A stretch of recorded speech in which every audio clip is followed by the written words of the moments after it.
Have you ever heard of Trine? Apparently, a lot of people played on the PC and it's big in Europe, but over in North America, it's only been out on the PS3 and it wasn't a huge hit.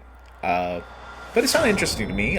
It's a action platformer with a lot of physics puzzles, and I like physics puzzles and I like action platforms, especially slower paced ones. Reminds me a bit of Limbo. So you play three characters in one. The first is a sexy lady thief here. The second being a wizard.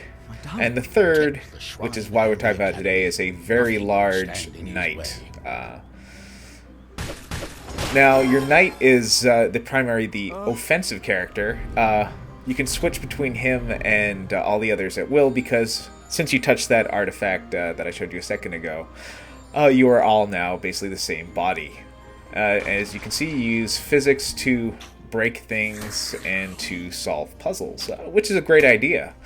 I really wanted to like this game. You can see that there's some nifty character skills at work there. You've got the lady with her grappling hook and her arrow. And you've got the mage who can lift objects and create boxes. Unfortunately, maybe this would be better on the PC because I have a lot of problems playing this game. The controls are just finicky. Really, really finicky. And it has that kind of float that a lot of polygon-based 3D platformers have. And it doesn't help that I'm also really stupid. Like this puzzle here, which, when you think about it, is probably pretty simple.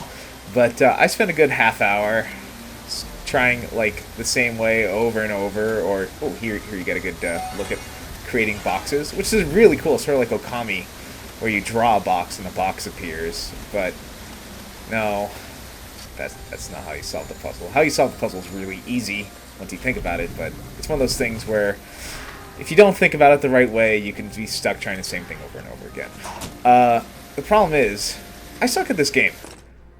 And, oh, I should mention it has, you can upgrade abilities, and I didn't even notice the guy, people told me to play this game because the guy's a big bear. You can never really see him because the art style's that Euro, dark, over-detailed look that this characters kind of blur in with all the objects. Nothing's really well defined. And I mean, if you didn't tell me that the guy was a super chubby knight, I wouldn't know that. You really got to look at a couple of angles and at the promotional materials to see that he's a big guy. Trine was kind of a disappointment. I was looking forward to it, and I really didn't get into it. Maybe I should have played on the PC, but that's not going to happen until I actually invest in one. So instead, why don't we take a look at the game that inspired Trine? One by Interplay, but actually developed by Silicon and Synapse, which became better known for making some game called World of Warcraft after they changed their name to Blizzard.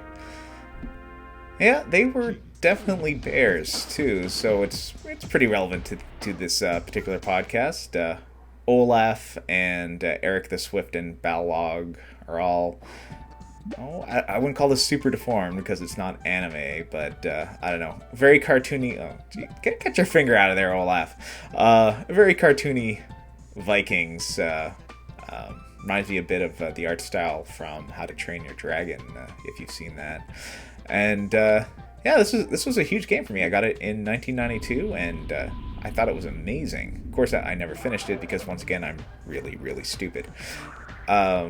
Including this puzzle, which actually I remember, the first day I got the game, trying this puzzle for a few hours and then giving up. And I don't think I went back to the game for a couple of days because I couldn't figure it out.